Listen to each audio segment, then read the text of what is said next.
Well, we are joined now by longtime college football writer Ivan Maisel, and normally when he's gracious enough to join us, we're always talking about college football, but right now we're going to be talking about his book, I Keep Trying to Catch His Eye. This is the story about how he and his family had to handle the grief over losing his son Max. Ivan, we appreciate you joining us this morning. Mike, thanks for having me. You know, if folks remember, Ivan joined us recently on Good Day Alabama, and we mainly were talking about the setup for the college football playoff and what's going on with football. But then, you know, because the book is recently just out, we did talk about this book, Ivan, and you touched on, you know, this is kind of a way to help people learn something about going through the grieving process. But I want to take us back to your son and, you know, what happened when he went missing. And you know, I know it's probably difficult to relive and talk about, but you had said sometimes that helps. So just take us back to, you know, those days when you weren't sure what was going on. Well, sure, Mike. It was almost 7 years ago now, and Max was a junior at RIT in Rochester, New York.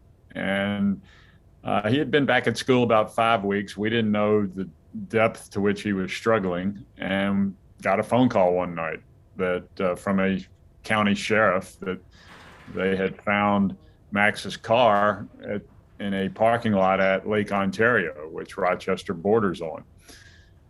And I knew right where the parking lot was, and I knew what had happened. You know, it was the weather that winter was terrible, and there was really no other explanation for why his car would have been there for 24 hours, the sheriff told me, except that he had decided to end his life. And that there was no note. We can't say with 100% certainty that that's what happened, but there was circumstantial evidence that indicates that it was intentional. And it was, you know, it was quite a blow. I can't imagine, and I can't imagine the anguish that you felt when you had to drive to that location to just even see the car. So in the initial days, weeks following that, how did your family deal with that grief? Well, we made some decisions early on, Mike, that really did us well. And one was to be totally open.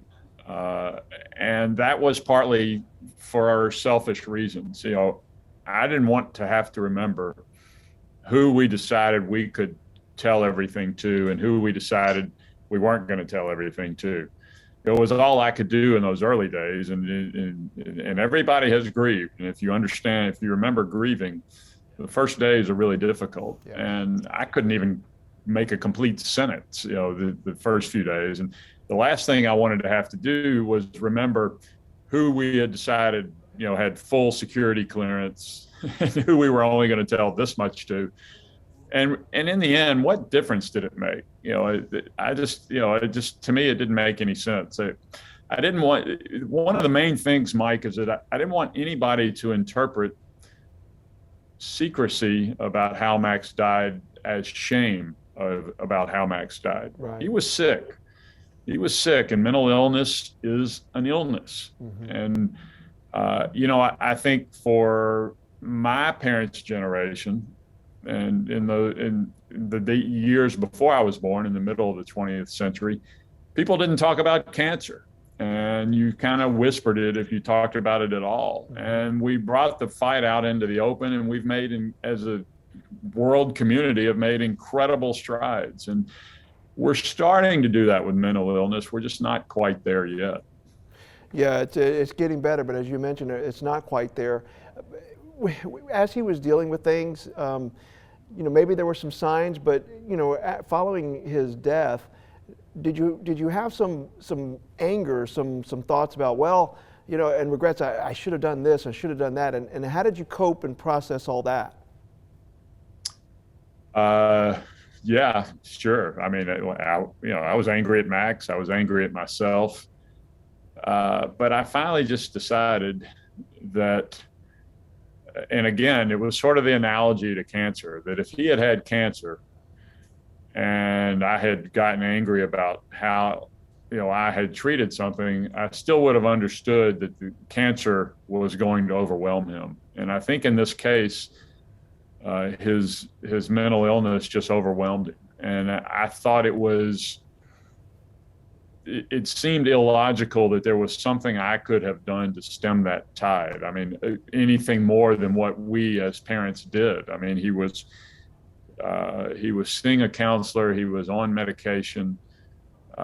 He knew we loved him. He knew we'd have done anything for him. And, and of course, there are things I wish I had done differently. But I think any parent understands that feeling. The sad part and the regretful part is that I can't make up for those mistakes with him. With my daughters, I can still try to make up, and I can still screw up. But it's a relationship, and you figure it out. And with Max, you can't do that, and that part, that hurts.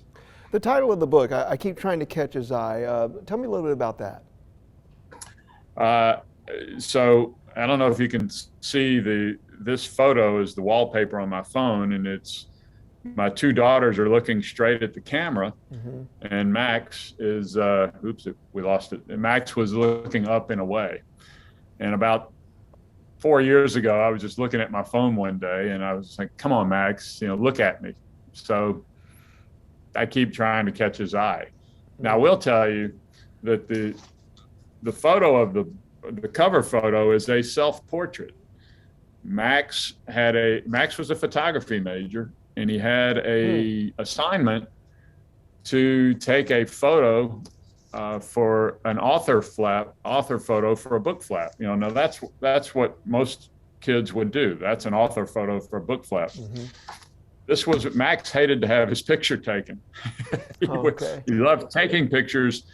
He hated being in front of a camera. So that's the picture he took. And at least now he is, we completed the assignment. It is on a book cover, and he is a published photographer. So that part kind of makes me smile. Ivan, you've been covering college football for years. People have enjoyed your writings for a long time. They've enjoyed your reports when you were reporting for ESPN. But I really think that this book here is going to have so much more impact on any other work you've ever done. And you had touched on it earlier that you don't necessarily want to dwell on all the negative. So speak again and expound on what you hope people get from this, because we all at some point are going to have to deal with grief. Exactly, Mike. And, I just decided the reason I wrote the book, and I started writing it about 5+ years after Max died, about 1.5 years ago. And I just decided I was so bad at grief, and I was so bad at comforting people who are grieving. I didn't know how to do it, and I was scared of it, and I was scared of grief. And I thought the word docent just kept going through my head. If I could be a docent, a tour guide to grief for people, maybe they wouldn't be as awkward as I used to be, and as they were with me in so many cases. And just if I could just explain what this felt like and a better way for everybody to handle it, then maybe that would do some good. And the book is, obviously there are some sad parts in it, but there's also, it's about raising Max, and it's about my relationship with him. And there are some funny parts, and there are some just human parts. I mean, that's kind of what life is. There's good and bad. And what has the response been like so far to the book? Well, it's been very good. Thank you.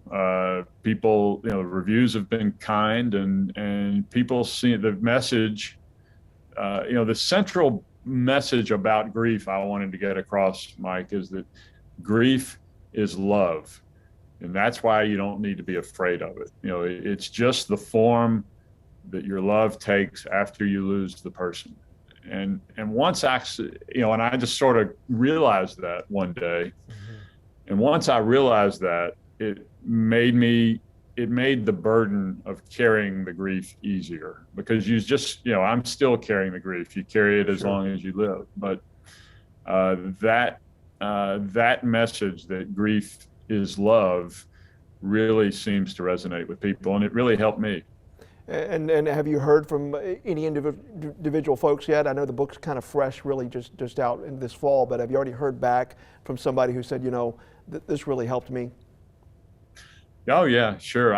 Honestly, I get probably every day, almost every day, I get a tweet or an email or a text from somebody saying, "Hey, this really helped me," or I, I read this book and I thought of a friend and I told them to buy it, and that's really gratifying.